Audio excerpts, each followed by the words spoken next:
Hello बच्चों, स्वागत है आप सभी का आपके प्यारे से YouTube चैनल RKM शिक्षा पर। और मैं हूं GM सर। मैं आज आपको पढ़ाऊंगा प्रक्षेप्य गति में महत्तम ऊंचाई, उड्डयन काल और क्षैतिज परास के बारे में। बच्चों, इससे पहले वाली क्लास में हम लोगों ने प्रक्षेप्य गति क्या होती है और प्रक्षेप्य का पथ परवलयाकार होता है ये सिद्ध कर रखा है। चलिए हम बात करते हैं यहाँ पे। तो बच्चों, मान लेते हैं कोई वस्तु क्षैतिज से थीटा कोण पर, कितने कोण पर? थीटा कोण पर u वेग से प्रक्षेपित कर दी जाती है। ये हमने किस वेग से इसको प्रक्षेपित किया? क्षैतिज से थीटा कोण पर u वेग से इसको हमने प्रक्षेपित कर दिया। तो सीधी सी बात है, जब ये वस्तु प्रक्षेप्य गति करेगी यानी कि परवलयाकार पथ लेते हुए चलेगी तो यह वस्तु कभी न कभी एक अधिकतम ऊंचाई को प्राप्त कर लेगी। तो बच्चों, ये पहले ऊपर उठेगी, यहाँ पे अधिकतम ऊंचाई होगी। तो इस ऊंचाई को कहते हैं महत्तम ऊंचाई यानी कि अधिकतम ऊंचाई। तो अधिकतम ऊंचाई का मतलब ये h निकालना है हमको। उड्डयन काल क्या होता है? प्रक्षेप्य गति करती हुई वस्तु प्रक्षेप्य के दौरान जितना समय लेती है, यहाँ से यहाँ तक पहुँचने का समय, जैसे यहाँ तुमने किसी वस्तु को फेंका वो ऐसे से पहुँची, तो जितने समय तक वो हवा में रही उस समय को कहते हैं उड्डयन काल यानी कि फ्लाइट टाइम। और बच्चों, क्षैतिज परास क्या है? जितनी दूरी पे जाके ये गिरी, जैसे यहाँ से फेंका गया और यहाँ गिरी, तो जहाँ से फेंका गया और जहाँ गिरी इसके बीच की दूरी को रेंज यानी कि आर यानी कि परास कहते हैं। तो आर यहाँ पे क्या है बच्चों? आर है परास, ठीक है। एच क्या है? एच है महत्तम ऊंचाई। महत्तम ऊंचाई को कई किताबों में अधिकतम ऊंचाई भी लिखते हैं, तो जो चाहो आप समझ सकते हो। अधिकतम ऊंचाई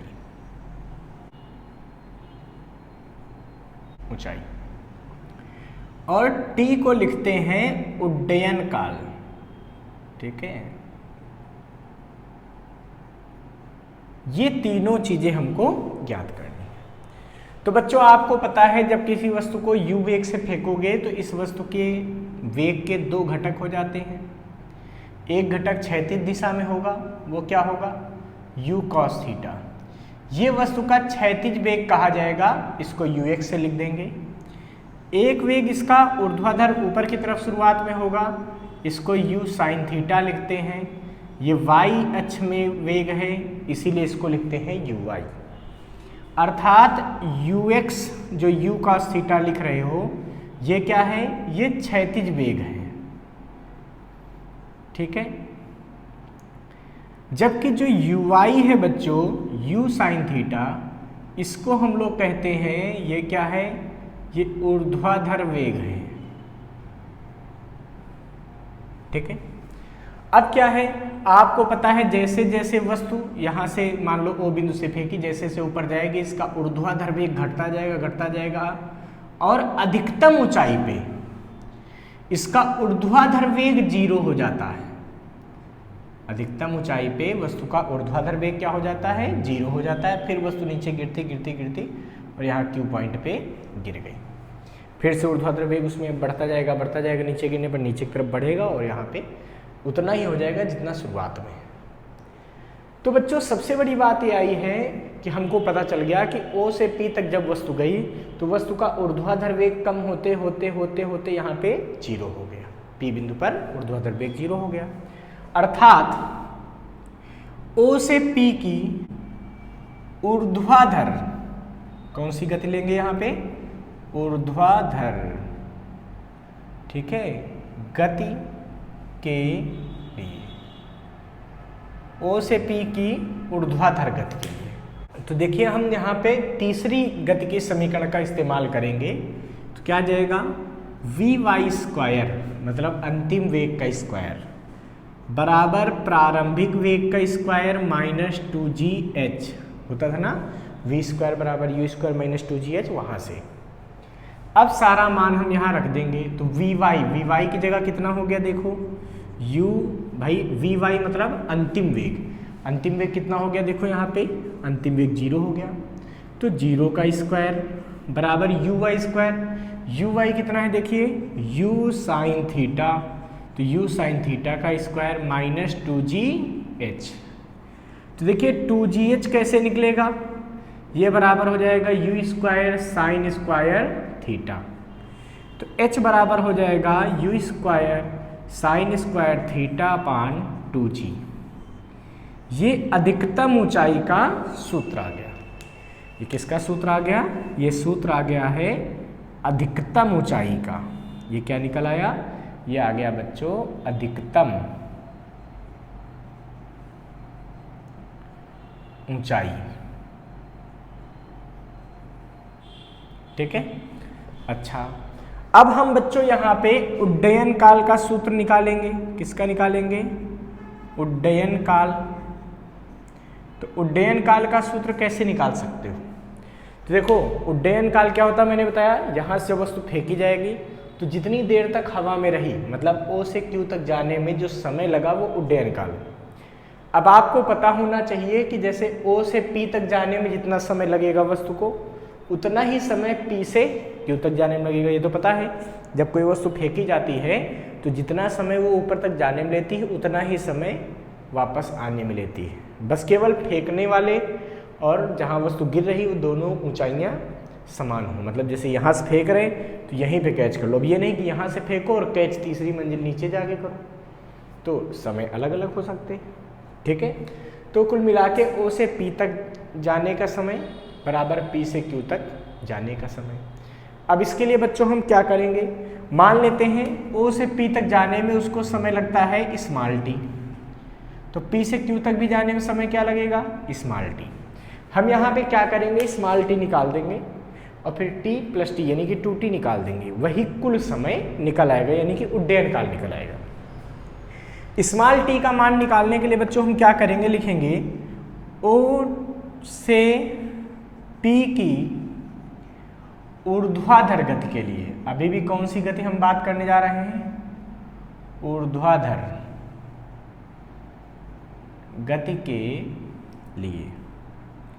ये क्या आएगा बच्चों जरा ध्यान दो, O से P की ऊर्ध्वाधर गति के लिए पहला समीकरण यूज करेंगे तो क्या होता है V बराबर U प्लस ऊपर जा रहा ना तो माइनस GT, लेकिन V कौन सा लेंगे Y वाला, U कौन सा लेंगे Y वाला, क्योंकि ऊर्ध्वाधर वाला लेना है ना।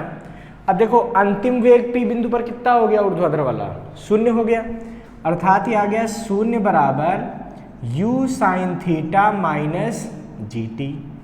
तो यहाँ से आ गया GT बराबर U साइन थीटा या T बराबर आ गया U sine theta upon G।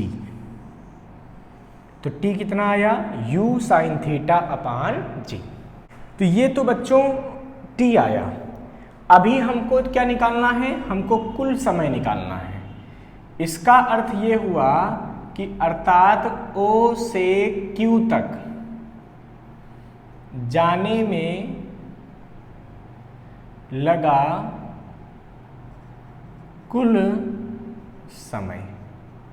तो कुल समय कैसे निकालोगे बेटा, तो देखो कुल समय का सूत्र क्या हो जाएगा T बराबर कितने आएगा, तो T बराबर इधर वाला समय प्लस इधर वाला समय। इधर कितना लगा T, इधर कितना लगा T, यानी कि T प्लस T अर्थात 2T मान रख दो, तो 2 और T का मान रख दो यहाँ से, तो क्या आएगा देखो U sine theta upon G। यही समय बच्चों क्या है, इसी को हम लोग कहते हैं उड्डयन काल। तो ये किस चीज़ का फार्मूला हो गया, ये उड्डयन काल का फार्मूला आ गया। ठीक है, अर्थात उड्डयन काल का सूत्र क्या आ गया 2U sine theta upon G, जबकि अधिकतम ऊंचाई कितनी आई थी h बराबर U square sine square theta upon 2G। अब हम क्षैतिज परास की गणना करेंगे। अब हम क्या निकालेंगे बच्चों, क्षैतिज परास। देखो क्षैतिज परास, क्षैतिज परास क्या होती समझ गए क्या, जहाँ से फेंका और जहाँ वस्तु गिरी इसके बीच की सरल रेखीय दूरी, क्षैतिज दूरी, इसको हम लोग कहते हैं क्षैतिज परास। तो सीधी सी बात है, क्षैतिज दिशा का तुमको पता है वेग बदलता नहीं, मैंने बता रखा पहले ही कि ऊर्ध्वाधर वेग ऊपर जाने पर घटता है और नीचे आने पे बढ़ता है, लेकिन पूरी प्रक्षेप के दौरान ऐसा हम मान के चलते हैं कि क्षैतिज वेग में कोई परिवर्तन नहीं आता, ठीक है, क्योंकि हवा से लगने वाला प्रतिरोधी बल बहुत कम अर्थात शून्य मान लेते हैं। तो जब क्षैतिज वेग नहीं बदलेगा तो क्षैतिज परास किसके बराबर आ जाएगा, तो दूरी बराबर चाल और गुणित समय। क्या लगा दिए यहाँ पे, दूरी बराबर चाल और गुणित समय। ये क्यों लगा, क्योंकि यहाँ पर त्वरण नहीं है।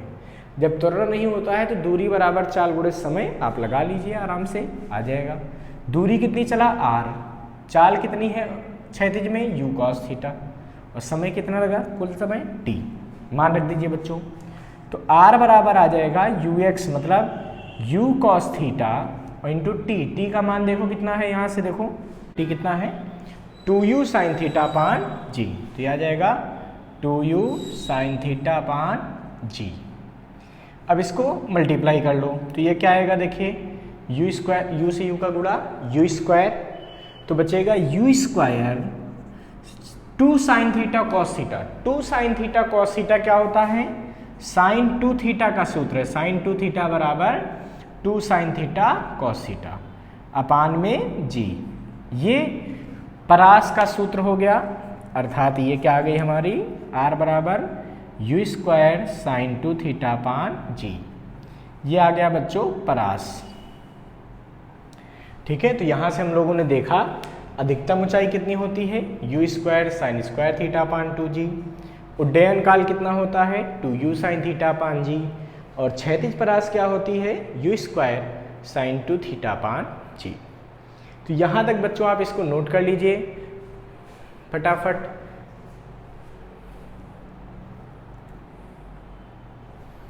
ओके बच्चों, लगातार हमारे चैनल के साथ जुड़े रहिए।